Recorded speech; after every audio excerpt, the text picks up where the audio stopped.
Kaname Sodue is a normie, good-for-nothing loser who gets invited to play a life-or-death game called Darwin's Game, and goes through a journey from a loser to dominating all of Shibuya while trying to save his life. But before any of this, an NPC dude runs through the town and tries to get away from his attacker. He keeps running, but somehow his attacker is always behind him, and wonders whether he should call the helpline to seek help from someone. He recalls that the helpline costs a lot of game points, so he ditches the idea and goes through his contact list to get help from his friends. His friends are useless just like him because none of them appear like a good idea to him, but finally he chooses his friend Kaname Sodue and sends him an invitation. He reaches a dead end and starts praying to the god above that Kaname can reach him in time. Just then his attacker approaches him in an invisible form. He threatens him and starts shooting at his attacker blindly using some sort of a special skill, even though he cannot see him. His attacker lunges at him and makes a clean slice at his neck vein, which brings him down. The next morning, Kaname's friend Shinozuka shows him how an edgy-looking street graffiti art has been appearing around the town, and that the street art makes it seem like there's a dead body lying on the ground. Their classmate Kyuta arrives to ask them whether they have seen their friend Hamada, and he seems worried to find that Hamada is absent. Kaname then recalls that Hamada had actually sent him a game invite last night, and he opens it to discover that the game is actually called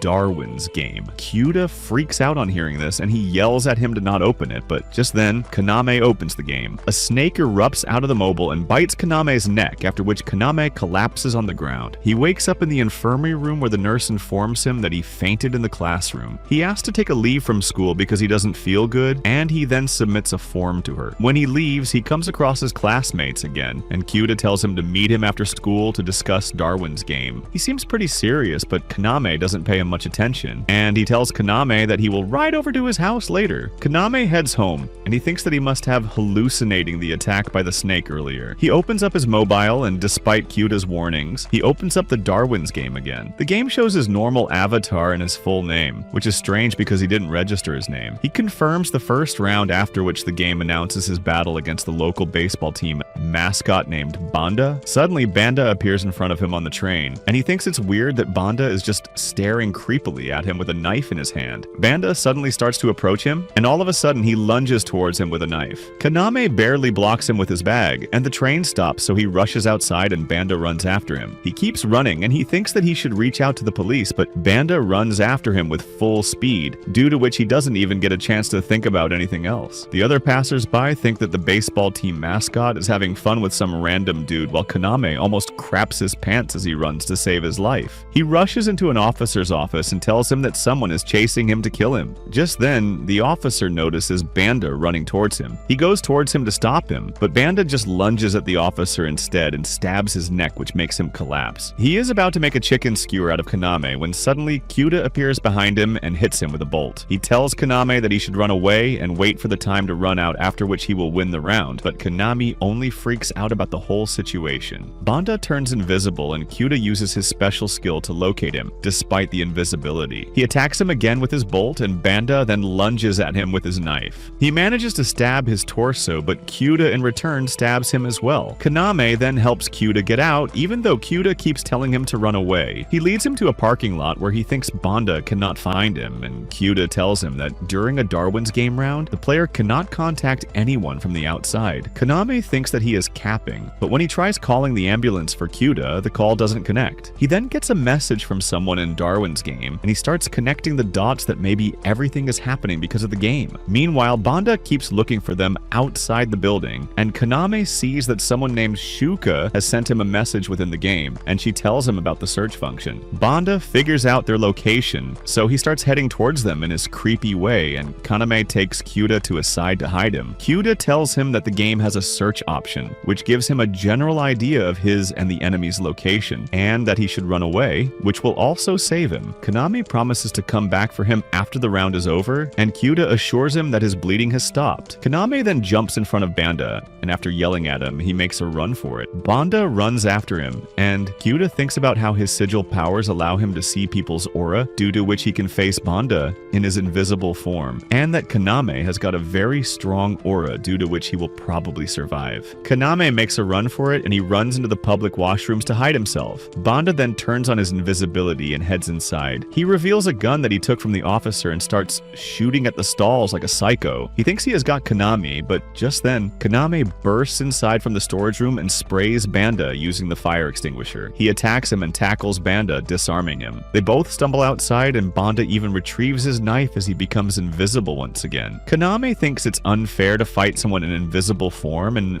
Banda starts approaching him slowly. Suddenly, a car arrives at the scene and runs over Banda, sending him rolling to the ground. The car then drives away after not finding anyone, and Kaname gets a notification that he has won a round. Banda starts to disappear block by block, leaving behind a graffiti art which Kaname previously saw online. He then calls the hospital to send an ambulance and runs over to Kyuta, but he finds that Kyuta's body has also disappeared, leaving behind the same graffiti art, like Banda. He then sees a message from Kyuta in the same game telling him to survive, and he starts crying loudly. Meanwhile, the player named Shuka sees that Kaname has beat the rookie hunter Banda, and she hopes that she can play the game with him later. Kaname mopes around in his house, and he wonders whether he should tell his friend Shinozuka about everything, but he decides not to involve him in the mess. He also sees that he has got an item in the game, so he clicks to obtain it, and suddenly he hears a noise in his house. He discovers that there's a package on his doorstep which contains a gun, and he also decides to investigate the game so that he can survive the next round. At the same time, a gang fight takes place in which the 8th clan members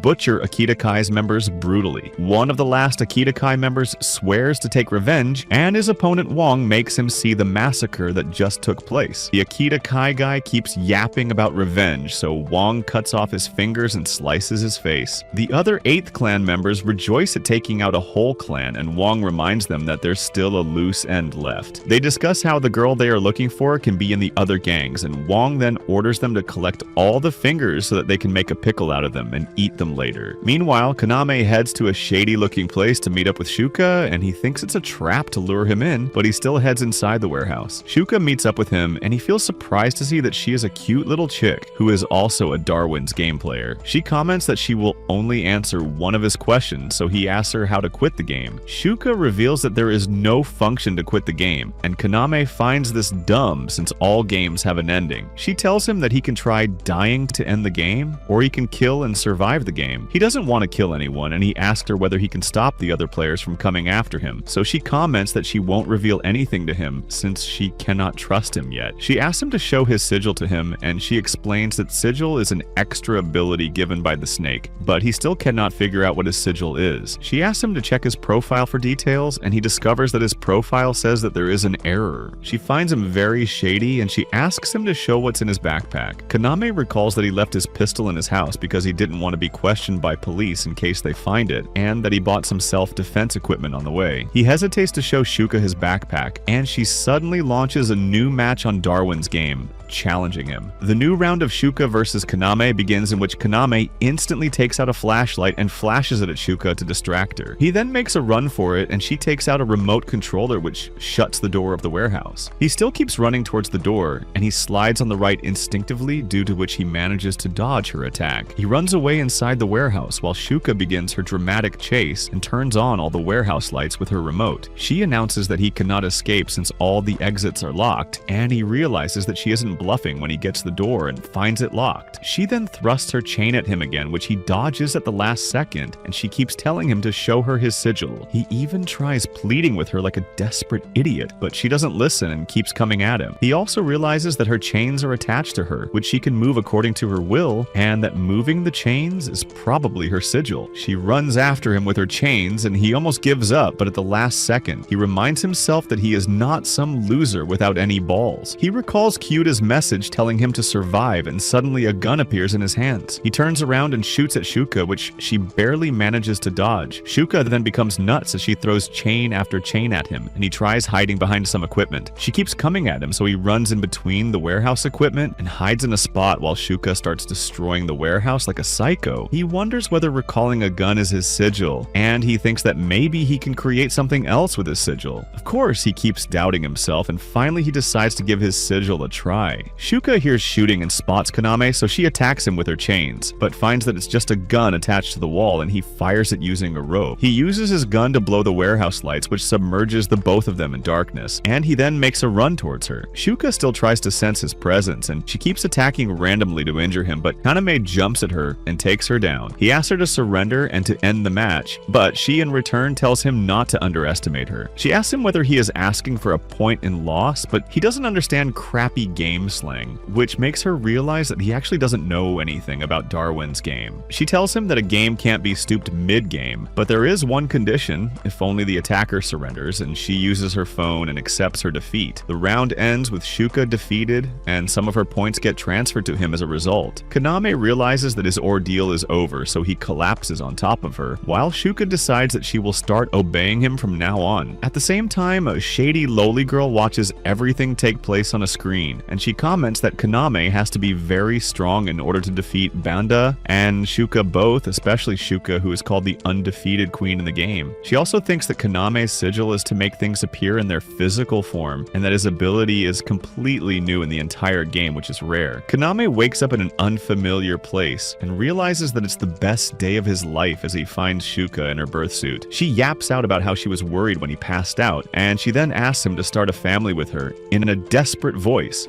Subscribe now! And stay tuned for the continuation to find out what will Kaname do later, and thanks for watching.